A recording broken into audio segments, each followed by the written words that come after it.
Yes, thank you, Mr. Chair. I have my intern here today. His name is Andrew Funk. He's in the back. He is going to go get all the bills that we need this week because our chairman is on his own this week. So if you need any other assistance during Tuesdays and Thursdays, Andrew's around and he can help us in commerce. Thank you for being here today, Andrea, and thanks for your help. We appreciate it. And so that brings me to the next thing I want to tell you guys is Cindy is still not feeling well. They think she's still in the hospital. I think they should release her today, and she'll be back with us soon enough. But keep her in your prayers if you would. And I'm not on my own. Terry Bernitas has been working behind the scenes to help with today's meeting and tomorrow's meeting. And this meeting is being monitored by somebody that's going to do the minutes for us. So we appreciate all the help that we got. And the most important thing is that Cindy gets back healthy. And so keep her in your prayers. Are there any bill introductions today? Yes, sir. Could you state your name? Thank you, Mr. Chairman. My name is Carson Cruzero. I would like you to sponsor RS 0785 to House Commerce, an act concerning labor and employment requiring every employer to provide each employee with meal periods and rest periods. What was that? Could you say that again? Yeah, RS 0785 to House Commerce, an act concerning labor and employment requiring every employer to provide each employee with meal periods and rest periods. Okay, committee, any questions or objection to introducing the bill? Representative Sutton. Thank you, Mr. Chair. I don't object, but isn't that already federal law? Federal law only mandates that if you have a 30-minute break or more, it's not paid. And if it's less than 30 minutes, that it has to be paid. Other than that, it goes to state law. And Kansas is one of the 32 states that does not have any law on this. All right, thank you. Thank you, Mr. Chair. Representative Corbett. All right. Just by chance, do you have any numbers to go along with your want? I mean, how big of an issue is this in Kansas? I don't have any numbers on this. This has been just a class paper. I started my freshman year of college, and I've done a little bit of research. Other states have laws on minors having breaks. Some have all employees. This legislation is mirroring Oregon's meal and rest periods, but I don't have any specific numbers at this time. If you could get some, I'd like to see them. Yep. All right, so I'm not seeing any more questions, and there is no objection. Thank you we will introduce the bill. And thank you for being here and putting in, you did well. All right. You, as a Chairman. freshman, you did fantastic. Thanks. Any other bill introductions? All right, seeing none, we're going to move on to the first item on the agenda, and then that's final action on House Bill 2037. And this is the tourism bill that this committee has passed out many times in the past. And we'll have Charles give us a quick briefing on what the bill does, and you can stay there, sir. Thank you, Chairman, members of the committee. As the committee recalls, this bill increases the size of the Department of Commerce's Council on Travel and Tourism by adding 3 additional representatives from the travel and tourism-related industry. The bill also amends the Department of Commerce's grant program for tourist attractions by changing the allocation of the funding, and so that's what the bill does. Okay, are there any questions for the reviser on this? All right, seeing none. Thanks, Charles. Are there any requested changes to this bill or discussion on the bill? All right, seeing none. Mr. Vice Chair. Thank you, Mr. Chairman. Given that it's a non-controversial nature, that I move that we pass this bill and out of committee and be placed on the consent calendar. Seconded by Representative Penn. Any discussion on the motion? All right, seeing none, all in favor say aye. Aye. All against say no. Motion passes. Right, and for the record, we will not ever hear this bill again. No, if it comes back, we're done. We've done our work. All right, next up, we have a hearing on HB 2092. This was requested by the Secretary of State, and so we'll get a briefing on that from Charles. You want to stay there, or you want to go up there? You're welcome to stay there, always. So. Thank you, Chairman, members of the committee. House Bill 2092, as the chairman indicated, is brought to you by the Secretary of State. It amends the current professional employer organization registration renewal timing requirements with the Secretary of State to be October 15. Following the applicant's registration, it also changes audit filing requirements to coincide with registration renewals and adds a requirement that audits submitted with renewals be no older than 12 months. And the bill also provides that companies that do not have positive, professional employer organizations, rather, that do not have positive working capital must submit a bond to the Secretary of State as surety. It removes options in current law for submitting an irrevocable letter of credit or securities, and also removes the requirement that the valuation of the bond be valued for purposes of sufficiency at market value. That's a condensed version of what the bill does. Any questions for the reviser? All right, thanks, Charles. Committee, if you remember, we passed a law a year ago, I believe, or maybe 2 years ago, that moved the PEO rules and regulations from the insurance commissioner over to the Secretary of State. And this is just kind of a follow-up bill to make it work right at the Secretary's office. And we'll open proponent testimony, and we'll start with the Secretary of State office, Clay Barker. Welcome back to committee, sir. Thank you, Mr. Chair. Clay Barker, General Counsel for the Kansas Secretary of State. We submitted HB 2092.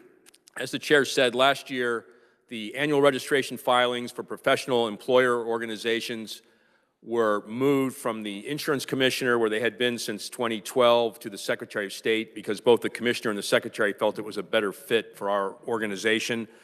That transaction took effect January 1 of this year. It's been very smooth. We have a memorandum of understanding between the two agencies to make sure the transition completes itself. And so far, there's been no problems. We went through the entire process, and we found two pieces working with the National Association of Professional Employer Organizations that we think should be modified to better fit how the Secretary of State operates. And for those of you who don't know what a professional employer organization is, I think my following conferee will explain it, but they are organizations whose employees go work generally for smaller, mid-sized companies and bring HR and risk management and professional expertise. They are employees of the PEO, but they work for the smaller company. So smaller companies tend to love working with them. But the two change on, excuse me, Mr. Chair, one more bit of background. There's 248 registered PEOs in Kansas. It's not a large number. 146 are full-time registered, and 82 are limited. And limited just means the PEO is office or centered outside the state, so is their client, but the client has some employees in Kansas. The two changes we wanted to make: first, right now the annual registration filing is due based on the PEO's fiscal year, and we'd like to move that to a standard October 15 date. That would be a lot easier for our staff, and it would be easier for the PEOs because most of them use a national organization to do their filings for them. So when Kansas is due, they all come in at once, and that way we can have our staff ready for them. And the second change is if a PEO has negative working capital, and as best we can tell, in 12 years, no PEO has ever had negative working capital in Kansas. They were supposed to post a surety, and they had three options: a bond, an irrevocable letter of credit, or give us securities. And we'd like to limit those options to just a bond. So if any time in the future this should happen, bonds are something the Secretary of State is very used to working with, and letters of credit and handling securities is something don't really have the infrastructure for. Not that we couldn't handle it, but this just simplifies it ahead of time. And I'll stand for any questions, Mr. Chair. Committee, any questions? Representative Christy Williams. Thank you, Mr. Chair. And no questions on the small changes that you've made. That makes sense. But, yesterday in Insurance Committee, we were talking about audits, and we were talking about filing those audits and how no one looks at the audit. So I'm assuming that they're just filed. Are they filed for public record? Are they filed for others? I mean, or is this confidential information that the public couldn't access? And is this the Department of Labor that's doing the audit? I'm just trying to ascertain the purpose of filing them, so I would love to hear your response. Representative, we get the basic financials from the PEOs, and the only thing we do with them is look at the working capital, which is current assets minus current liabilities, to make sure that they have a positive flow. And I believe those are not public record, the actual individual company financials. Okay, so you do take a look at them and you make sure that they are in compliance. That is the one piece we do look at them. We don't do it, we don't go behind the numbers, but what they report to us, we make sure it's. But is that correct that the Department of Labor is the one that actually does the audits? Representative, I don't believe the Department of Labor has any role in professional employer organizations. So is it just any CPA can do the audit? Who does the audits that they submit to you? Oh, they're certified, or they're public accountants. Okay. We don't do the audit. They give an audit to us. Representative, what he's talking about, so this is a simple business filing to renew their PEO for the year, and they require audited financial statements, which means their accountant has to sign off on it, that they're true. So, okay. You have a follow-up? No. All right, any further questions for the conferee? I've got one on the limiting it only to the bond. Are bonds easier or more difficult to get than a letter of credit from a bank? Mr. Chair, I couldn't tell you.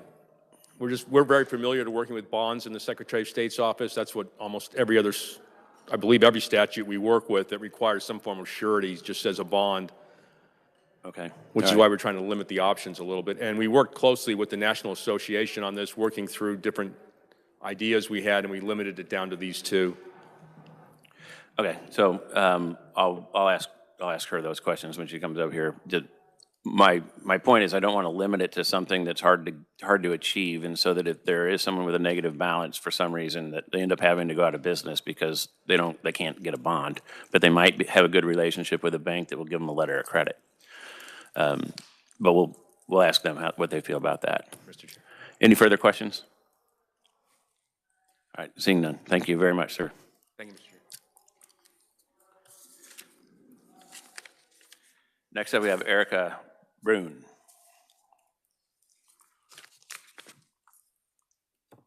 Erica, welcome to committee. Thank you, Mr. Chairman and members of the committee.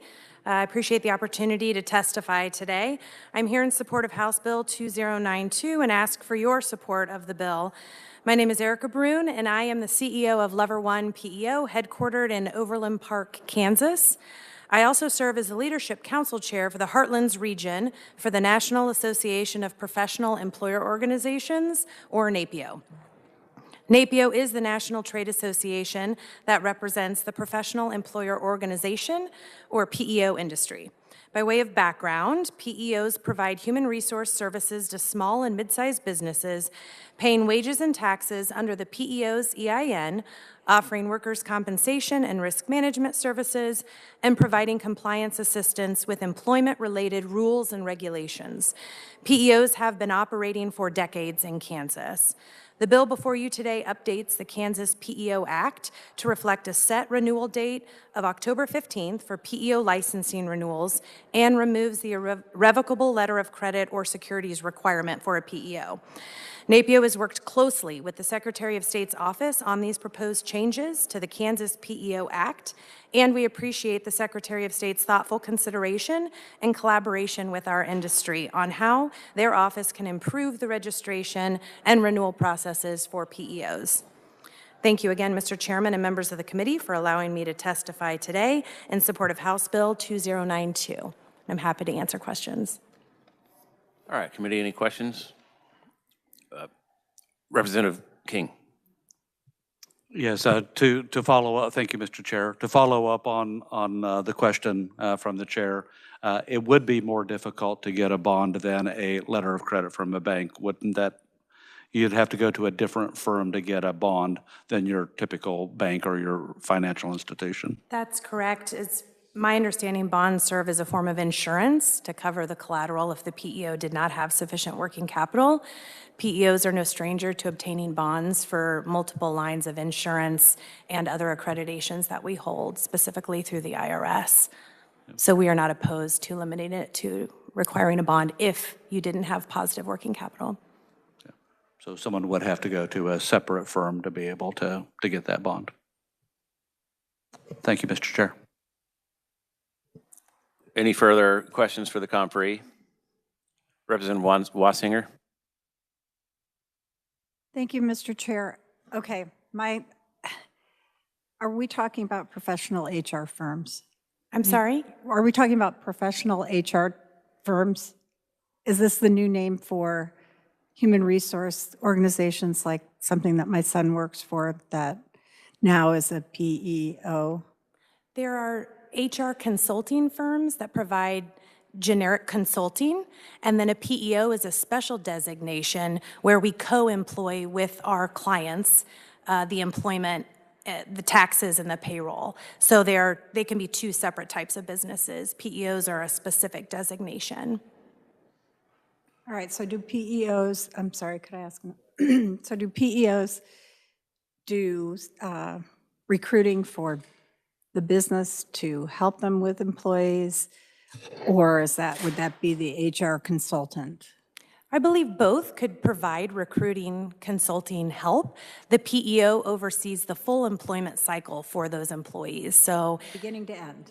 Correct. Not just for the first. And HR consulting for the business owner along the way. Okay, thank you very much. Thank you, Mr. Chair.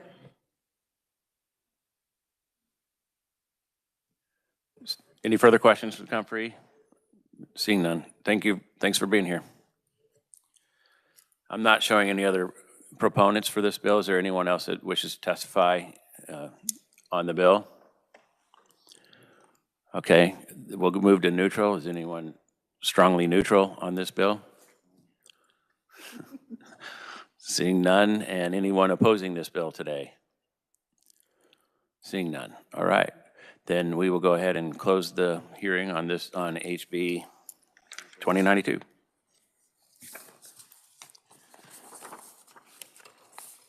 All right, committee, that's all I show on the agenda for today.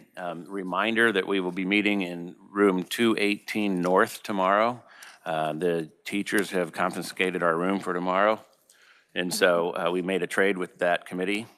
And tomorrow's agenda is a hearing on HB 2035, amending the definition of land devoted to agricultural use for property tax purposes to include trail rides. So that should be fun. We'll talk about that. Can we go on one?